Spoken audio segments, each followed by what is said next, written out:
I prioritize like nobody that I know. I'm in a Christian business owners group called C12, where really the purpose of that group is how to kind of set up your business as a ministry. And because we have just an amazing ability to impact so many people inside our team, our clients on, the content that we put out. And the heart of this group of business owners is this conversation around priorities. And the tagline of this organization is priorities are what we do, everything else is just talk.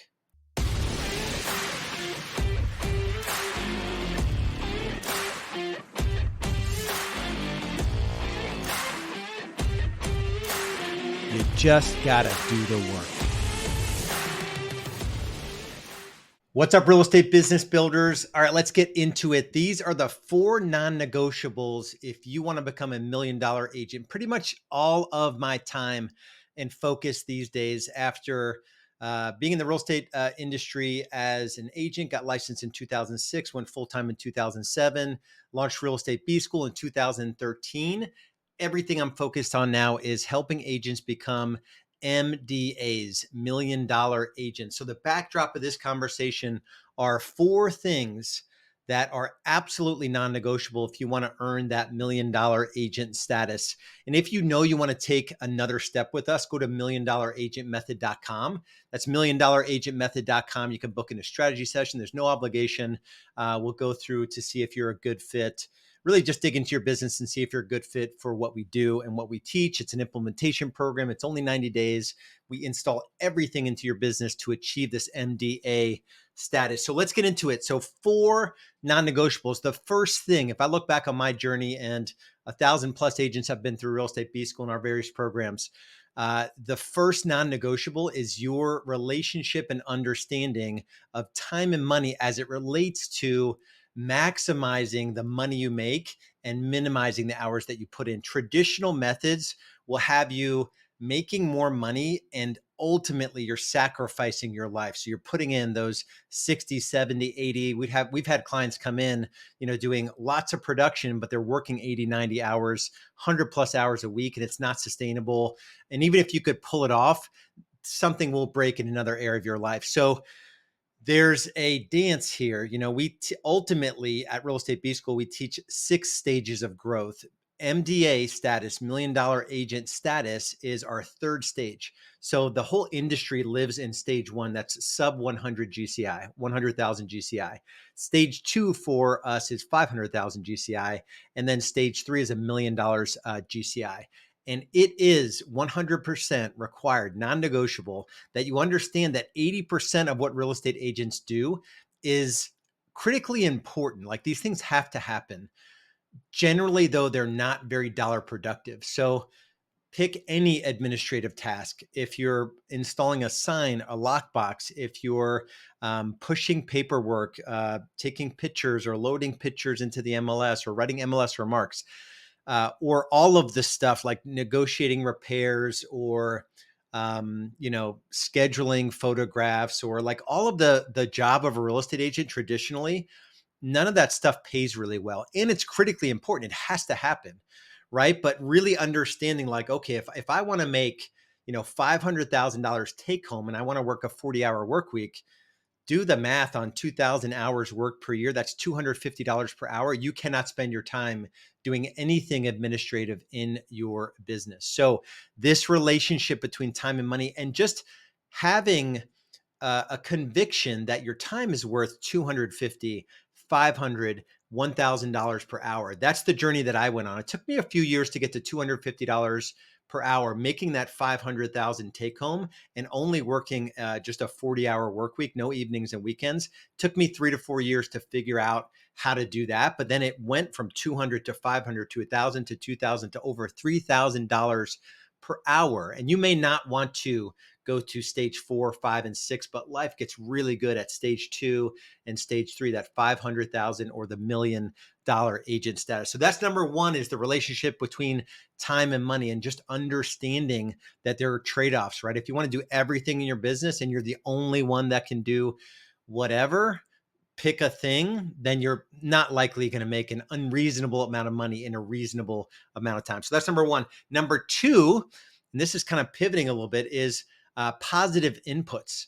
So there is much fear, uncertainty, and doubt in our industry right now, right? With the NAR settlement and even the National Association of Realtors, which is NAR, they're even saying that they're estimating that 600,000 real estate agents will get out of the industry in the coming 2 to 3 years. I think was the time frame that they quoted. Now, part of this is that we have been on a crazy run in terms of a real estate cycle. I study economic cycles and macroeconomic cycles a little bit, and I'm not like an economist or anything like that, but there's something called an 18.6 year real estate cycle. So if you kind of look, and they're estimating that we're going to pivot here, in 2026 or so, where every market, has to sort of recalibrate. And we'll probably see that in the real estate market.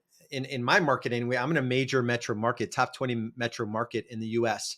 And we've only been up since 2011, so, and if you measure sort of bottom to bottom, if the bottom in your market was 2008 or so, 2009, and it's an 18-year cycle, that's 2026, 2027, that we will see a shift. My point in saying that is that there will be lots of reasons that you can feed off of that negativity as it relates to the real estate industry specifically, or as it relates to just what's going on in the world, right? If you're constantly caught in the 24/7 news cycle and you're worried about what's going on this university campus, or the tension in the Middle East, or the Russia Ukraine, or politics, and who's going to get elected this year, while those things, there are people suffering in all of that, and that's not great. And you could pray for all of those situations, but if you're in it and you're consuming it and you're waiting for the next bit of information around it, the chances are really high that you're not going to achieve or have the mental clarity, or I say mental rack space, to be able to kick butt in your real estate business and also show up in your family and those important relationships, and also take care of your physical body, work out and eat well, and have your stress levels come down so you don't stress eat, right? And take care of your spiritual part of your life, and your faith walk. You're just not going to have the capacity to do those other things if you're constantly triggered by the 24/7 news cycle. Another positive input, an unlikely positive input, is social media. I was just texting a three-way text with one of my business partners, actually two of my business partners, and two of us are maybe on the other side of realizing that 99% of what's on social media does not lead me any closer to meaningful goals in the areas of life that matter to me. And he's trying to convince us otherwise. And it's just this, like, and he's younger than we are. I've just made a concerted effort to exit out of the social media platforms almost 100%. Now, you can send me a link if it's a funny video of cats, or he was actually sending us something really uplifting. There was a sermon or a pastor that was speaking on a specific point, and he wanted to share that with us, and it was on TikTok, and neither of us are going to get into that platform, and we were having sort of a debate as to why, and talking about freedom and whatnot. The point is that I protect what I'm taking in. So be aware of what inputs. So that could be the 24/7 news cycle, it could be social media, it could be others around you, right? Are they supporting the vision for growth that you have? Or are they kind of cutting you down and maybe saying that, it's not worth it? Or there's always that challenge with relationships. And there are some relationships you'll likely have to move away from in order to achieve goals in business, in your family, in your faith walk, because there's only so many hours in a day. That's the reality. So that's number two, or positive inputs. Number three is really more so just an extension of number two. It's eliminate noise. So when you look at your waking hours, I'm at the point in my journey where I still have big goals in my marriage, in my relationship with my daughter, with my son, my physical body, my, spending time with my creator, having, friendships and nurturing those friendships, having time to just sort of, decompress, and be there for my family. And to be able to do all of those things and run two successful businesses, in order to do all of those things, I prioritize like nobody that I know. And when you really kind of think of this, even a better way to say number three is, be clear on your priorities.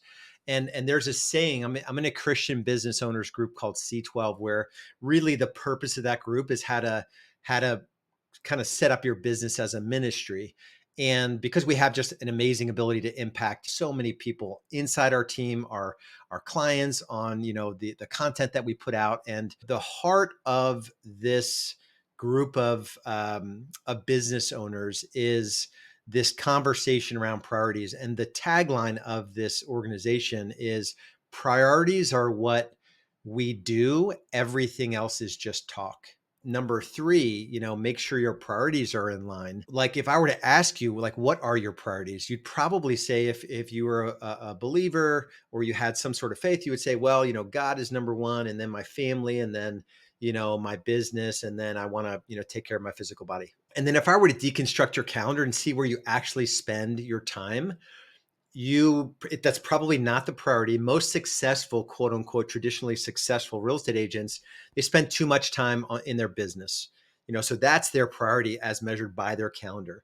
They're doing, stuff on their phone. They're on their phone texting or whatever, when they should be with their kids or with their family or whatnot. A lot of agents will say that their health is a priority, but they get stressed and they run out of hours in a day, and they're not meal prepping, or they're not, getting their workouts in, or whatever. And they're surely not investing in relationships the way that they want to. And so really think about, like, if your priorities are to, whatever they are, list out your priorities. And then I I guarantee that there's no extra time in the day for anything but your priorities.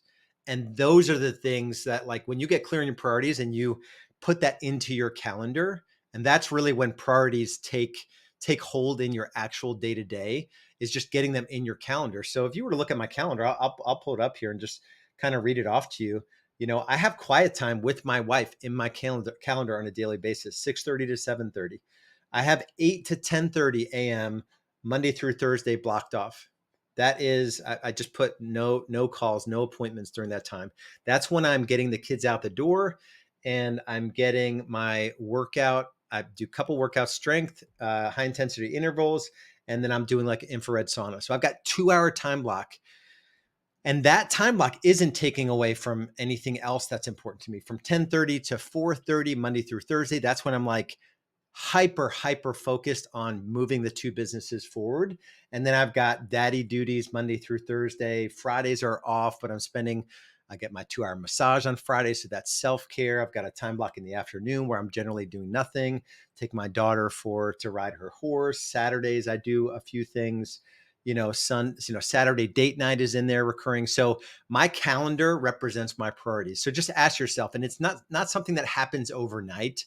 So you're not going to go to a 20-hour work week if you're working 60 hours a week now, but over time you can make decisions to eliminate things, time block better, and get your priorities in your calendar, and just eliminate things over time. Maybe put notifications on your phone. They have the app, like, you can do it by application, where when I was on Facebook, I would have just a 15-minute timer that would shut me out of Facebook on my phone when I hit 15 minutes. And now I don't go into social media, but that could be a limiting factor. That could be a tool for you. Just look into your social, the one that you use the most, and start by just realizing how many hours you spend on that every week. And it's likely you could reclaim at least 80% of that time into things that matter. So that's number three. Number four is, and this is a non-negotiable, if you want to make an unreasonable amount of money in a reasonable amount of time, that's what we call $1 million agent status, is to have a clear vision. The reason I was able to do all of the stuff, real estate is hard. There's so many things you need to put together. You need to be so focused, so skilled, have the 20, 25, 30 plus meaningful conversations every day. Never been a cold caller. That's not my thing. Not a door knocker, but we would generate leads. That's how Million Dollar Agent Method is set up. Generate leads and always have an unlimited amount of leads to follow up with. So, but you have to have the conversations. There's no way out of it. And you need to know what to say and all of that. But the reason I was able to do all of the stuff required in the day to day when I was just getting started in the business is that early on, I still do this process once a year.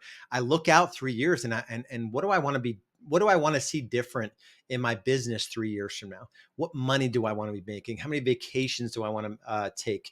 What hours do I want to be working? 3 years from now, and then with that vision in place, and that same goes for your financial, the debts, your net worth, the relationships you have, your physical body, a 3-year vision for all the areas of life that matter to you, not just business. Then you chunk that 3-year vision down into a 1-year plan, and then into a 90-day world, then into a weekly plan, and then into your dominate your day. So we bring the 3-year vision to a 1 year, to a quarter, to a week, to a day, even the decisions we make on the daily with the time blocks where we spend our actual time. So my hope is that this one was a little at the 30,000 foot level. I know there's not a whole lot of like really tactical information here. My prayer is that this hits you at least in one or two, maybe three of these areas that you can run with something that I shared today. Like I said earlier, if you know you want to dive deeper into what your business looks like today and what's possible in the next 1, 2, 3 years, just go to milliondollaragentmethod.com. This is not a long drawn out coaching program. It is a very highly structured implementation program where we focus on most agents struggle with systems implementation. That is what this program is. We will come alongside you, done with you, implement systems in your business so you can stop paying for leads forever. You can stop paying referral fees on lead sources. You will not have to succumb to another entity that's just be a better marketer than you are and getting in the way of you and the buyer and the seller, right? That is not lead generation. Paying the Zillows or Realtor or pay-per-click or, paying the home lights or sharper agent or whatever. That's not lead generation. Paying 30, 40% for someone to do the job of marketing for you. We can generate leads for oftentimes less than 5% of your overall gross commission income, 5 to 10% or so. So milliondollaragentmethod.com. If you know that's you, there's no obligation to jump on a strategy session. There's a few questions to fill out. There's a 7-minute video on that page as well. You can just take a look at that, and we'll talk to you on the next training. Be good.